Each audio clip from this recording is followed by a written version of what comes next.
die Mitte des Zuschauerbereichs und wird dort entladen. Und heute hat der A400 dabei 3 Geländewagen vom Typ Wolf, ist also nicht voll beladen. Und er wird in der Mitte hier auf der Landebahn vor uns entladen und das wird dann der Auftakt zu der Evakuierungsübung sein. Well, now he's landed, a very short landing too, using reverse thrust from the propellers.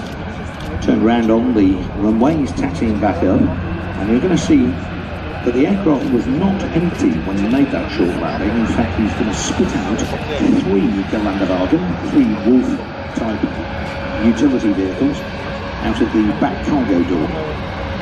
Ja, und wenn Sie sich den Frachtraum von 4x4 mal fast 18 Meter mal anschauen möchten, hier vorne im Bereich der Bundeswehr steht ein A400M. Er ist offen und begehbar.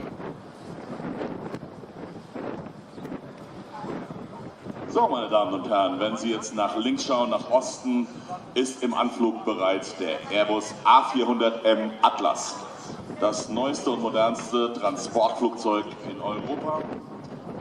Er wird jetzt drehen, wahrscheinlich um auf der Bahn 07 Richtung Osten zu landen und macht den Auftakt für einen größeren Block der Bundeswehr, angefangen dann mit einer Evakuierungsübung.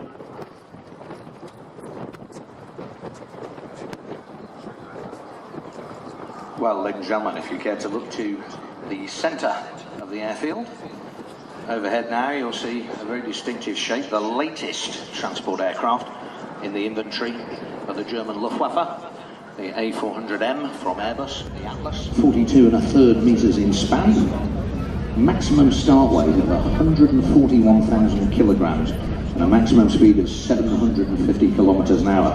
Makes the A400M a very impressive performer. Ja, sehr gute Performance natürlich, vor allen Dingen die 4 TP400 Turboprop-Triebwerke liefern jeweils 11.200 PS. Damit erreicht der A400 fast 45.000 PS und das ermöglicht ihm Flughöhen bis zu 40.000 Fuß, also 12.300 Meter. Das sind Höhen, die wir eigentlich nur von Jetflugzeugen. And that's that it only needs 625 meters to land, and it can land on unprepared strips. It doesn't even need tarmac.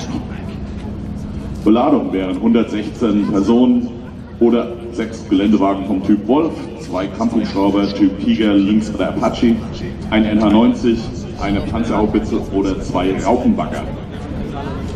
A400M capable of carrying 116 soldiers.